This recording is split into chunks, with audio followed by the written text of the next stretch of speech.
sagradas. Marcos, capítulo de número 3. Nós iremos ler do verso 1 ao verso 6.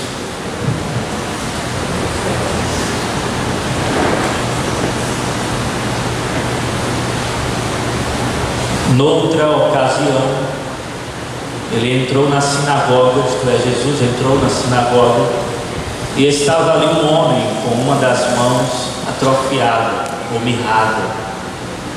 Alguns deles estavam procurando um motivo para acusar Jesus. Por isso, eles o observavam atentamente, para ver se ele iria curá-lo no sábado. Jesus disse ao homem da mão atrofiada: levante-se e venha para o meio. Depois Jesus lhes perguntou: o que é permitido fazer no sábado? O bem ou o mal? Salvar a vida ou matar? Eles ficaram em silêncio. Indignado, irado, olhou para os que estavam à sua volta e, profundamente entristecido por causa do coração endurecido deles, disse ao homem: estenda a mão. Ele a estendeu e ela foi restaurada naquele mesmo instante. Então os fariseus saíram e começaram a conspirar com os herodianos contra Jesus sobre como poderiam matá-lo. Mais uma vez, ó Pai, nós nos dirigimos à Tua presença com uma palavra de oração, pedindo o poder e a unção do Teu Santo Espírito. Que a Tua palavra seja instrumentalizada de maneira eficaz e poderosa para a edificação da Tua igreja e para a glória de Cristo Jesus. Assim oramos. Amém. Meus amados, nos 3 primeiros séculos da era cristã, a igreja, em razão das fortes perseguições que a mesma sofria, a igreja se reunia em lugares secretos. Mas a partir do 4º século, com a ascensão de Constantino no Império Romano, e em virtude do edito de tolerância religiosa, templos foram construídos para que os cristãos pudessem adorar a Deus livremente. O tempo se passou e aqui nós nos encontramos em nossa liberdade de culto, vivendo o nosso cristianismo, dominicalmente prestando, pelo menos esse é o objetivo, prestando culto a Deus. Mas tem uma coisa que eu suspeito e temo. E essa coisa que eu suspeito e temo é o que eu já venho martelando há um tempo. Parece que nós nos acostumamos com a nossa liberdade de culto, a liberdade que nós temos de vir à casa de Deus para adorá-lo. Parece que nós nos acostumamos com a reunião dos santos, parece que nos acostumamos com o sagrado, e eu tenho uma ligeira impressão que falta-nos aquela sensibilidade espiritual que é necessária para que haja um culto de verdade ao nosso Deus.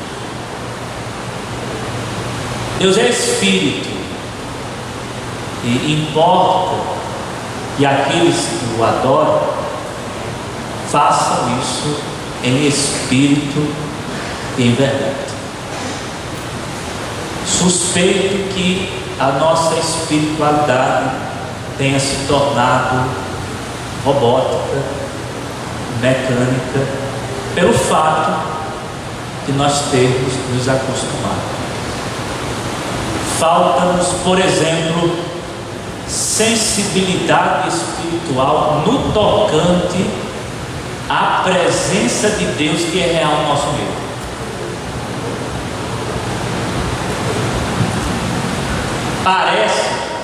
Parece que Deus é meramente um conceito no nosso mundo. Parece que Deus é muito mais conceitual do que experimental. Isto é, nós temos alguns conceitos de Deus e isso é legítimo da nossa parte. Por exemplo, Deus é Espírito. Isso é um conceito. No Novo Testamento nós temos pelo menos dois conceitos: Deus é Espírito, Deus é amor. São conceitos. Mas eu temo que a nossa espiritualidade seja meramente conceitual e não experimental. Porque é diferente estar no culto e dizer assim: provai e vede que o Senhor é bom. Não basta simplesmente acreditar que Deus está presente no culto. É necessário discernir a presença dele e concluir como é bom estar na presença de Deus com os meus irmãos.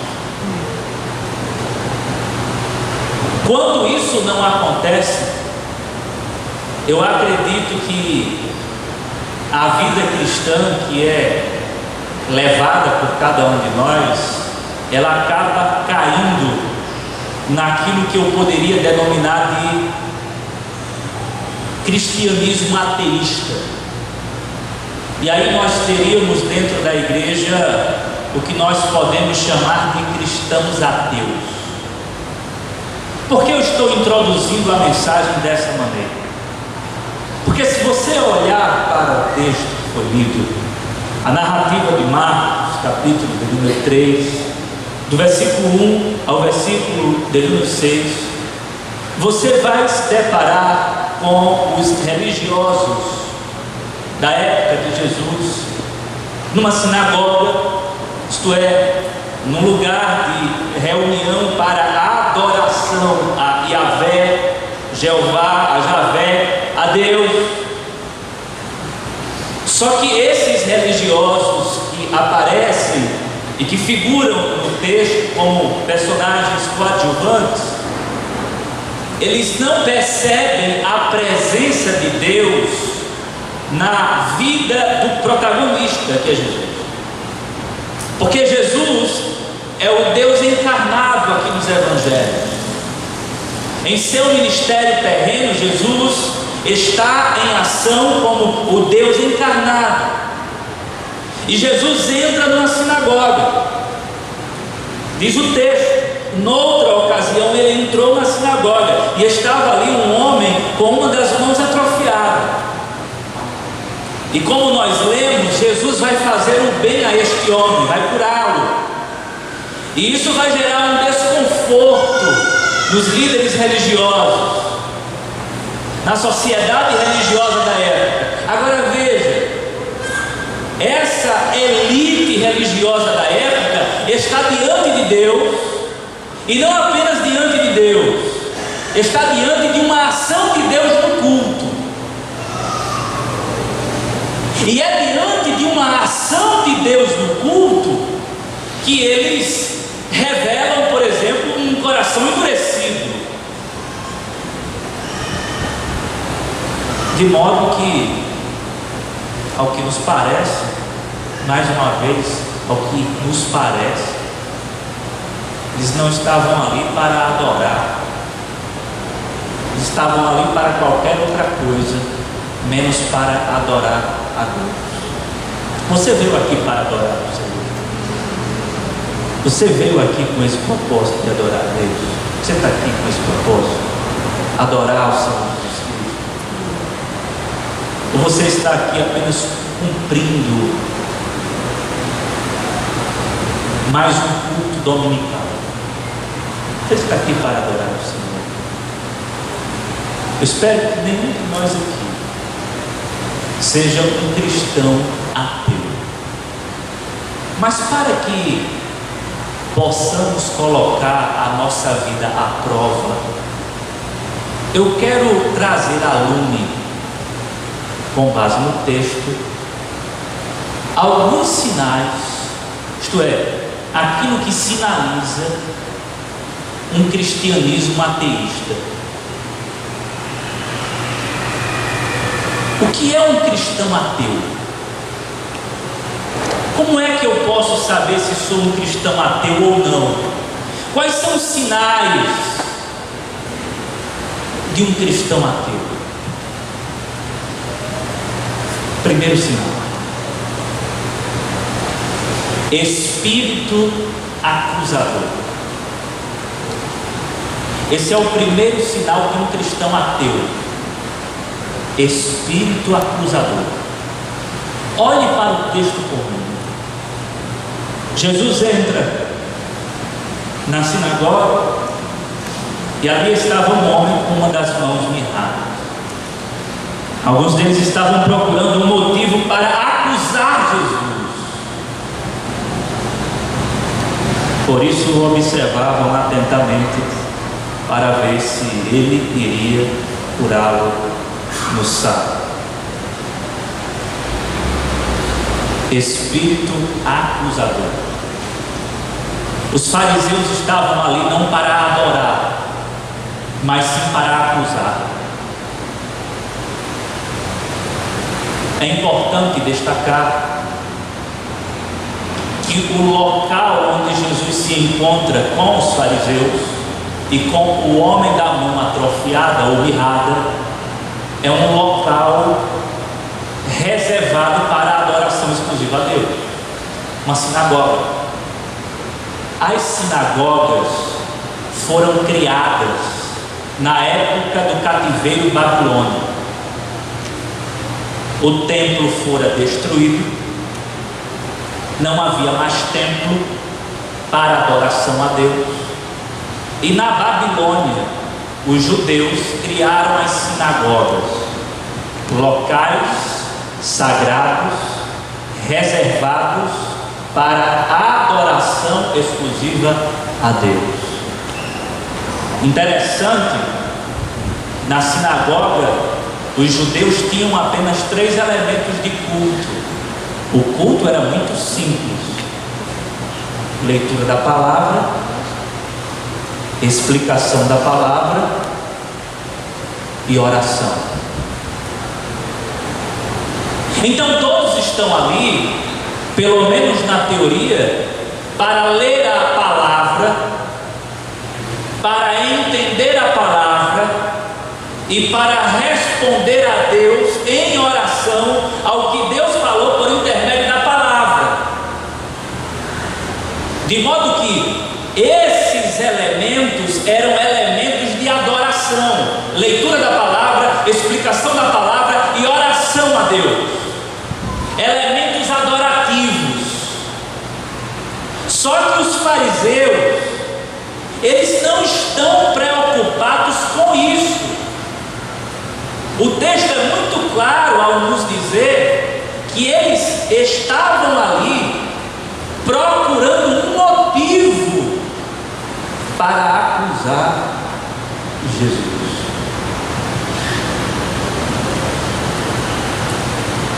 Espírito acusador. Sabe, irmãos, infelizmente, esse espírito acusador não é algo aqui do texto apenas. mas está presente no nosso mundo. Tem gente que vem à casa de Deus, e eu chamo isso aqui de casa de Deus, não por causa da estrutura, mas por causa da igreja que aqui se reúne. A igreja é a casa de Deus. Nós somos o templo do Espírito Santo. Isso aqui é a casa de Deus.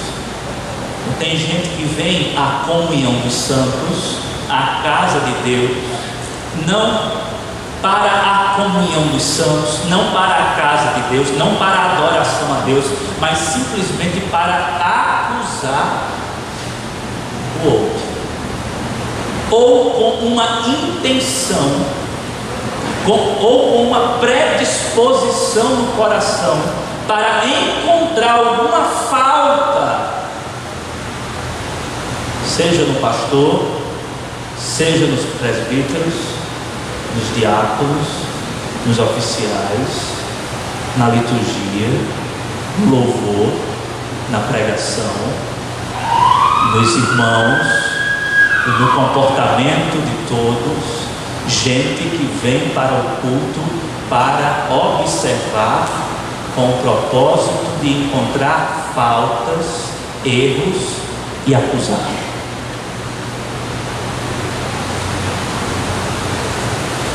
Com esse espírito presente dentro da igreja,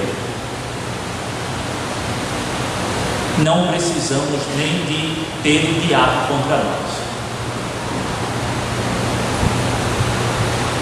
Até porque a acusação, ela é essencialmente satânica. O trabalho do diabo é acusar. Os fariseus eram fiscais das gentes. Eles fiscalizavam a vida alheia. E hoje em dia não é diferente. Tem gente que vem para o culto para fiscalizar a vida do outro. Gente que vem para a ceia, por exemplo, a Santa Ceia do Senhor, para ver quem é que vai tomar ou não.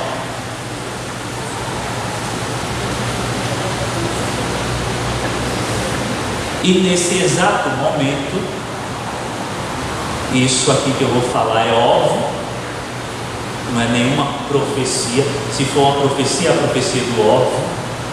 Nesse exato momento, tem gente dizendo assim: fala mais, Senhor. Isto é, levando em consideração que essa palavra de natureza exortativa, uma ou outra pessoa pensa numa outra pessoa e diz: o Senhor está falando com essa pessoa. De modo que essa outra pessoa que está no imaginário dessa pessoa que está dizendo essa palavra para esta outra pessoa, o espírito acusador está nessa pessoa.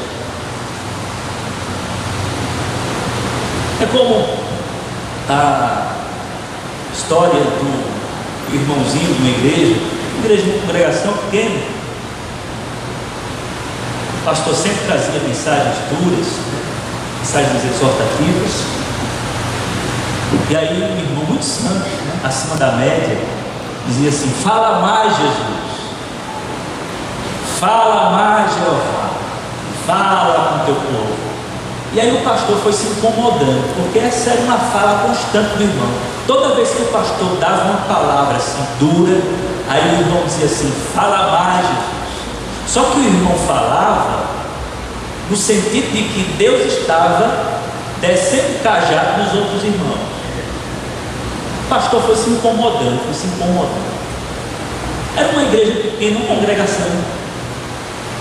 Teve um culto, por incrível que pareça, só deu o irmão, o pastor e o irmão. O pastor disse: essa é uma oportunidade.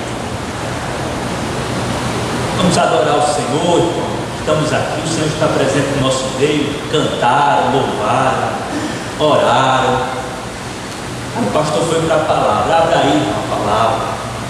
O senhor pegou um texto assim pesado, pregou. O irmão lá calado, prestando atenção, deu uma palavra. Não deu uma palavra, o irmão em silêncio. O pastor terminou a mensagem, concluiu, foi falar com o irmão, disse: e aí, irmão, como foi a mensagem?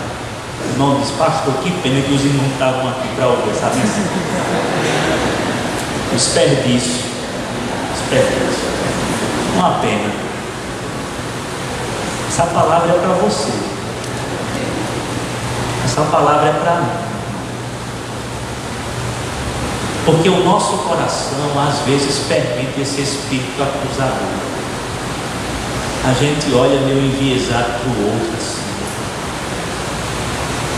A gente se preocupa muito com a vida alheia, não no bom sentido, porque é salutar se preocupar com o outro, é salutar corrigir os erros do outro à luz da palavra.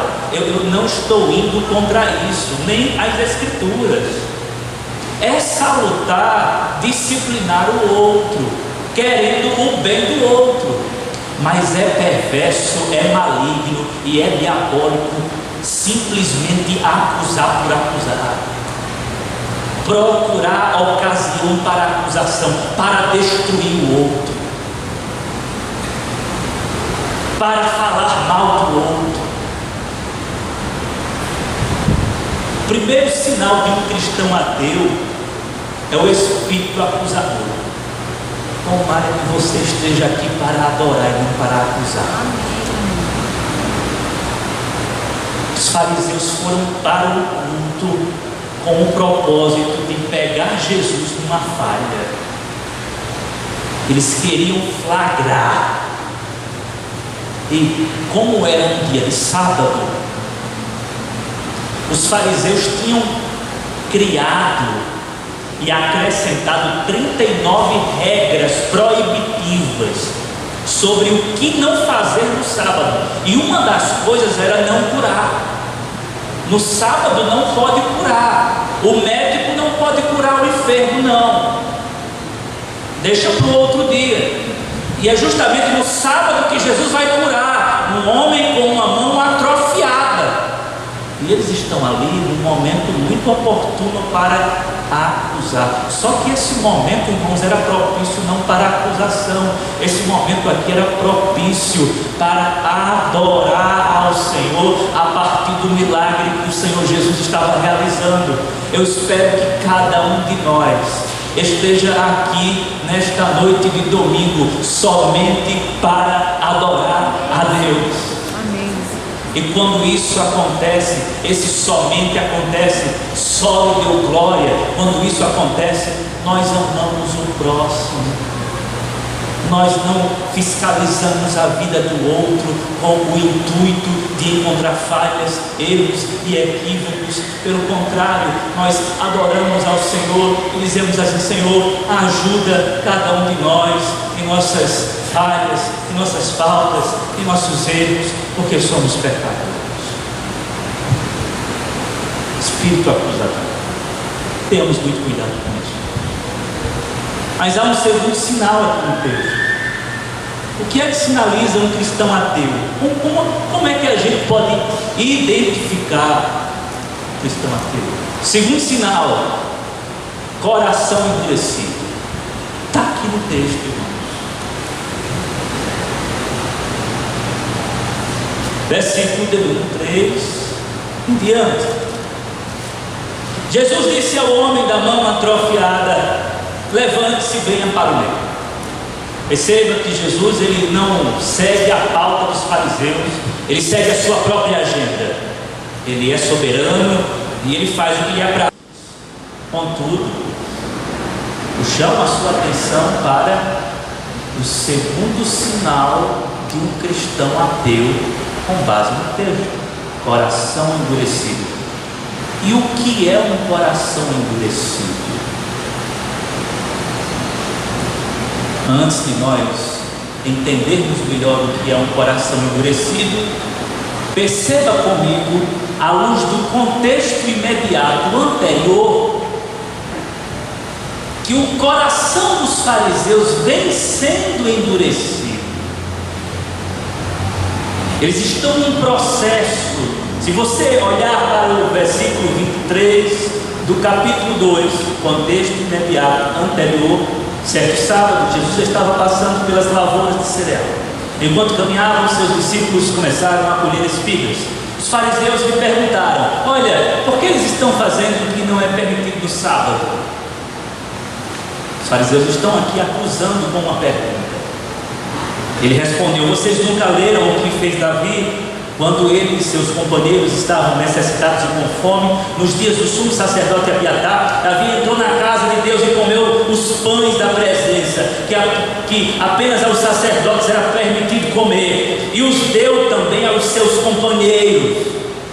E então lhes disse: o sábado foi feito por causa do homem, e não o homem por causa do sábado. Assim, pois, o Filho do Homem é o Senhor até mesmo do sábado. Irmãos, essa resposta que Jesus dá é suficiente. E quando você entra no capítulo 3, eles insistem. Só que eles insistem em silêncio. Aqui no capítulo 2, no versículo 23 ao 28, os fariseus falam. Só que no texto nosso, que nos cabe aqui nesta noite, eles não estão mais falando. Jesus está discernindo as motivações do coração. Eles falam aqui eles não falam mais. Por quê?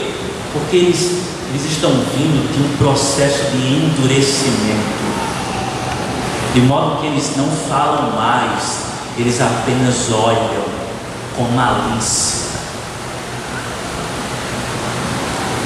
Eles não querem mais diálogo, porque eles sabem que sempre com Jesus é checkmate para eles. Eles não arriscam mais. E Jesus, irado, fica profundamente entristecido por causa do coração endurecido. O coração endureceu-se.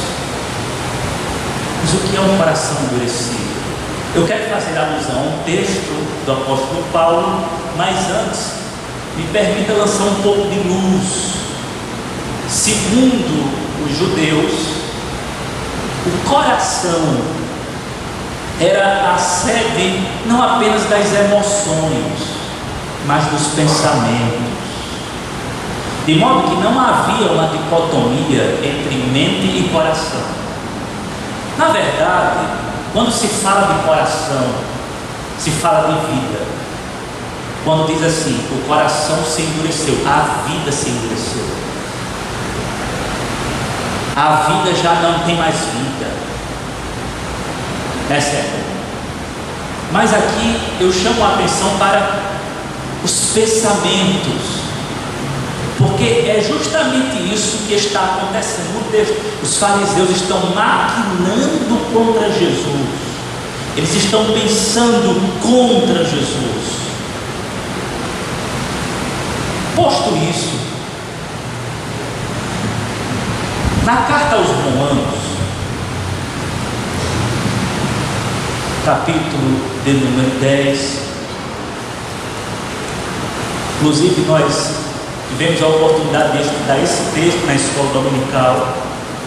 O apóstolo Paulo, nos versos 2 e 3, ele diz assim: posso testemunhar que eles têm zelo por Deus. O apóstolo Paulo, quando se refere a eles, ele está falando dos judeus. Então pense em Marcos capítulo 3, os fariseus. Posso testemunhar que eles têm zelo por Deus, mas o seu zelo não se baseia no conhecimento. Versículo 3. No versículo 3 você tem a explicação. Porquanto, ignorando a justiça que vem de Deus e procurando estabelecer a sua própria justiça, não se submeteram à justiça de Deus. O que Paulo está dizendo aqui é o seguinte: são religiosos, têm zelo religioso, mas sem conhecimento. Por que, Paulo, sem conhecimento? Paulo responde: porquanto, ignorando a salvação que vem de Deus, eles, parafraseando o apóstolo Paulo, eles pretendem estabelecer um Então Paulo está dizendo o seguinte: eles não têm conhecimento. Eles não têm conhecimento. Tem zelo religioso sem conhecimento, isto é, são fanáticos, mas não têm conhecimento. E por que eles não têm conhecimento? Porque eles não quiseram.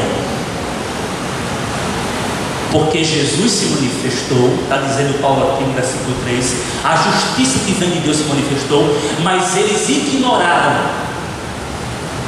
Com esse entendimento você volta para Marcos capítulo 3, quando Jesus fala, ou quando o escritor sagrado fala sobre coração endurecido, irado, olhou para os que estavam à sua volta e profundamente entristecido por causa do coração endurecido. Esse coração endurecido aqui, irmãos, é simplesmente uma vida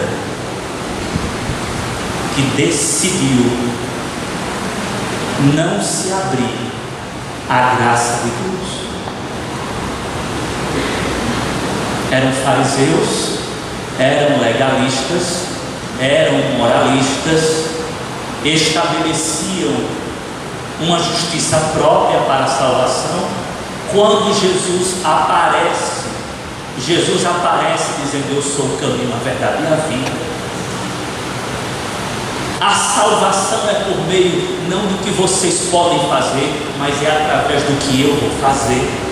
Essa mensagem é a mensagem de salvação, não apenas para os religiosos, mas para o mundo inteiro. Como disse Martin Lutero, se o mundo crê, para todos. Só que os fariseus aqui, eles estão diante da porta da salvação, e Jesus está abrindo a porta com o milagre que ele faz. Só que eles dizem assim: nós não queremos entrar por essa porta. E aí, irmãos, qual é a reação de Jesus? Indignação, ira. Porque se tem algo que é justo, é um Deus irado contra aqueles que recusam deliberadamente o seu amor.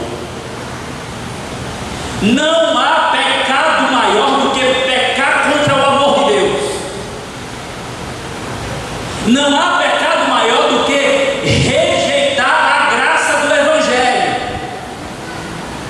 Não há pecado maior do que rejeitar o Senhor Jesus Cristo.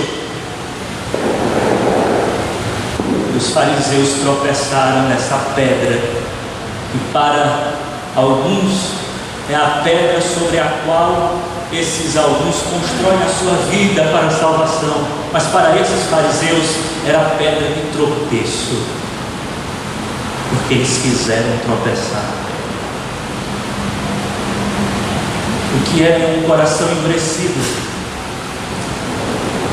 É alguém estar aqui domingo após domingo, escutando o Evangelho da graça, e mesmo assim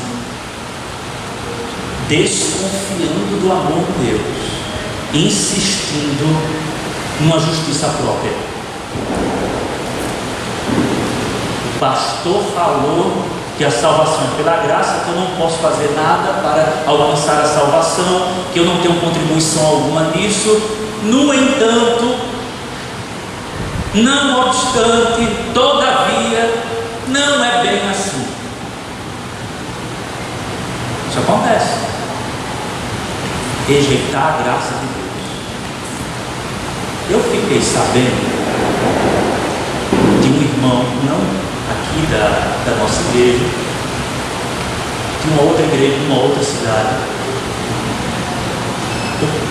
que simplesmente chegou com o seguinte entendimento sobre veja, irmãos, vejam como isso é grave. Lembram daquele texto? Jesus está sendo crucificado, morto numa cruz, e um dos ladrões disse assim: Senhor, lembra-te de mim quando entrares no paraíso. E o que é que o Senhor Jesus diz? Ainda hoje estarás comigo. Um irmão, depois de ouvir a mensagem da graça através desse texto, se aproximou do pastor e fez a seguinte colocação: pastor, Jesus disse isso para o ladrão, para consolar o ladrão, foi? O pastor disse: não, irmão. O irmão já com cabelos brancos, há muito tempo escutando o Evangelho. O irmão disse: pastor, Jesus salvou mesmo aquele ladrão? Sim, meu irmão. Jesus afirma: ainda hoje estarás comigo no paraíso. E o irmão insistiu, dizendo assim: pastor, eu acho que foi uma palavra de consolação. Irmãos, a luz é clara, mas a pessoa insiste, porque não quer aceitar a graça, porque a graça é escandalosa. A graça de Deus é escandalosa, ela escandaliza muita gente, muitos se escandalizam com ela, e Jesus se irrita, fica indignado com quem rejeita essa graça. Porque o que essa graça está dizendo é o seguinte: você está perdido a menos que eu lhe salve.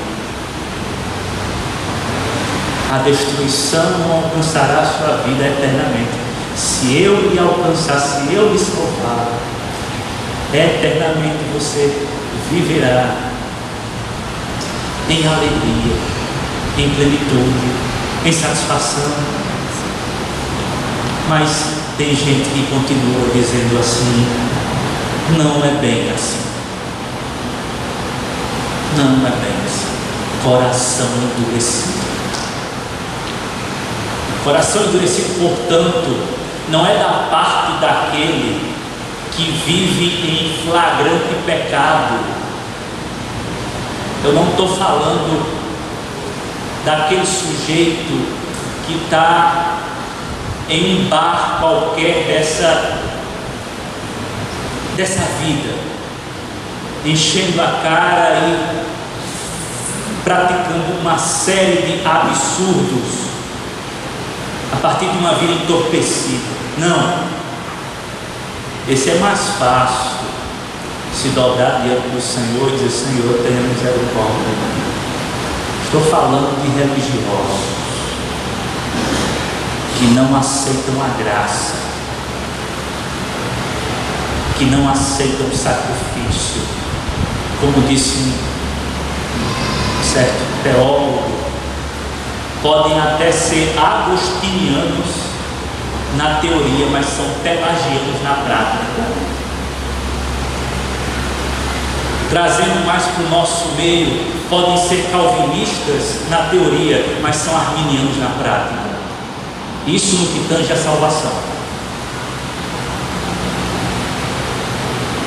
Mas nós temos um terceiro sinal para nós identificarmos o cristão ateu e para colocarmos a nossa vida à prova.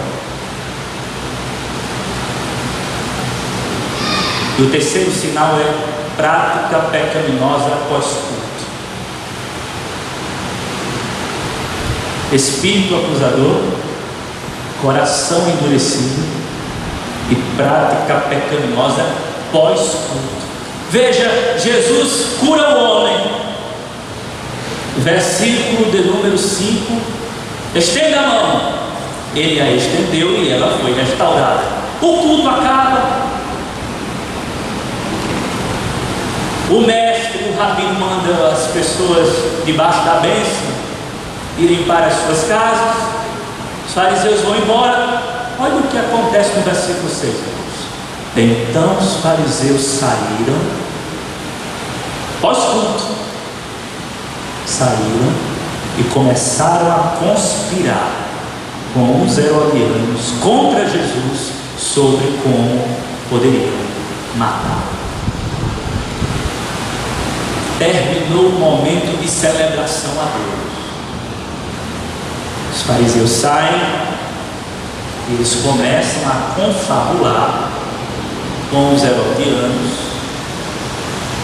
Há uma conspiração ali. Eles começam a conspirar contra Jesus e começam a tramar a morte de Jesus. Estavam adorando a Deus aqui, pelo menos pressupõe-se. Depois desse momento sagrado, eles começam a meditar sobre como matar Jesus.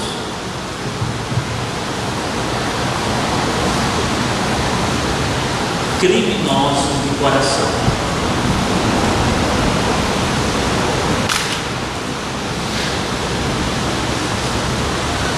E como é que isso se aplica à nossa igreja? Existem várias maneiras de pecar pós-culto. Tenho certeza que você não vai sair daqui pensando sobre como matar Jesus.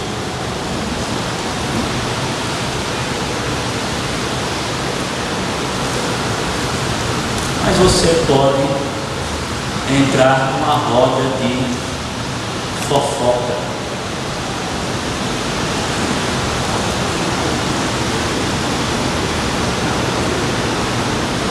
As pessoas dizem que crente não fofoca não, comenta, né?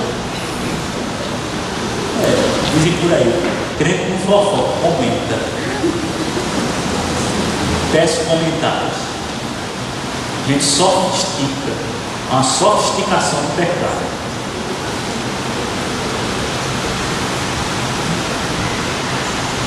Mas irmãos, às vezes um culto como esse termina, culto coletivo, a gente sai para comer alguma coisa e começa a falar do outro. Isso é prática pecaminosa pós-culto. Veja, isso é ateísmo prático. É você viver como se Deus não existisse. Você crê que Deus existe, mas você vive como se Ele não estivesse presente em sua conversa. Isso acontece conosco, em nossas conversações. Diga-se de passagem, nas nossas mais conversações que corrompem os bons costumes, usando palavras paulinas. Tenhamos muito cuidado com nossas fofocas. Sai para falar mal aqui. Falar mal do pastor já é prático, normal.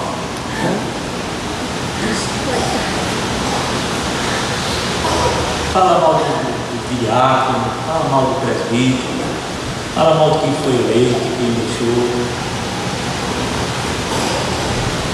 quem não votou, por que votou. Aí a gente vai entrando, irmãos, assim, numa situação muito diabólica, sabe?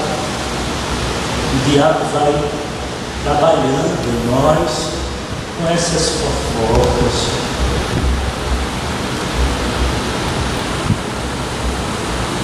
disseminando contendas.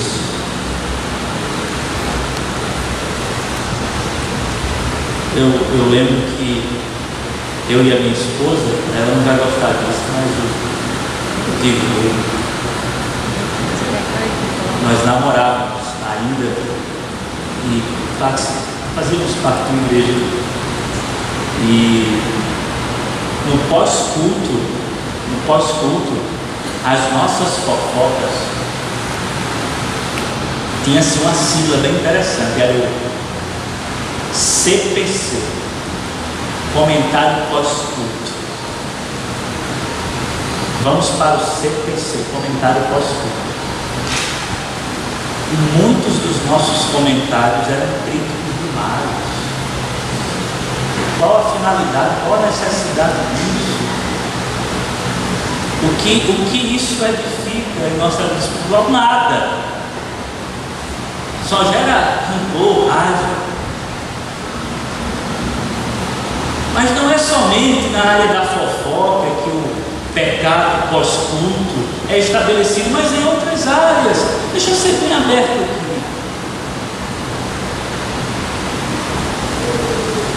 no nosso meio evangélico, onde a situação está bem escancarada assim,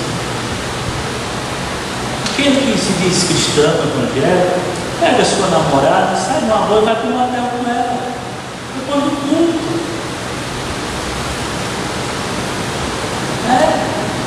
Sem temor ao Senhor. Como se isso fosse normal. Mas não é assim, não é normal. A palavra aqui não é de condenação, mas de alerta espiritual. Não é para ser assim. E percebam que eu estou colocando aqui no mesmo nível aquele que é maledicente com aquele que é fornicador. Às vezes usamos de medidas distintas e diferentes. Somos mais fortes, veementes e severos com os fornicadores e mais suaves com os maledicentes. Não, estão todos dentro de uma mesma categoria. E você pode usar a sua imaginação para pensar em 1001 formas de pecar pós-culto. Meus irmãos, não somos cristãos ateus. A gente não vai terminar um culto como esse, sair por aí pecando contra o Senhor, contra a sua graça, contra o seu amor, contra a sua santidade, de maneira deliberada e sem temor ao Senhor, como esses fariseus. Pelo contrário, iremos sair daqui e iremos santificar a nossa vida. Amém. Porque esse Jesus estava com a sua morte planejada pelos fariseus. Ele morreu para nos salvar na cruz do Calvário e nos salvou. Nos salvou não apenas da nossa vida libertina, mas também nos salvou de uma vida religiosa e legalista. Desse modo, podemos viver como cristãos autênticos. De maneira que, concluindo a mensagem, depois de um culto como esse, sabe o que nos cabe, o que nos resta, o que nos compete? Meditar sobre a graça de Deus. Matt Henry, um puritano inglês, século XVII, que escreveu o seu comentário do Gênesis ao Apocalipse, bem conhecido esse comentário do Matt Henry. Ele escreveu alguns livros sobre oração. E tem um texto que consiste em algumas orientações sobre a oração. E eu quero destacar as 3 orientações para concluir essa mensagem e chegar no ponto que eu desejo no que toca a nossa vida pós-culto.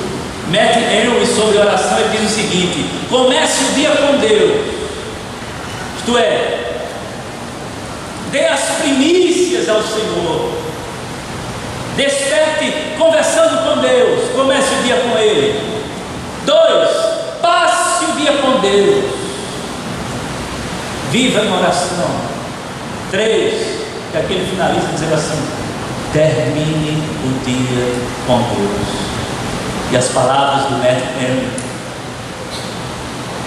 são belas, quando ele diz assim: no final de um dia com Deus, quando você for colocar sua cabeça no travesseiro, recapitule as benesses, as bênçãos, as maravilhas, os livramentos do Senhor durante o dia.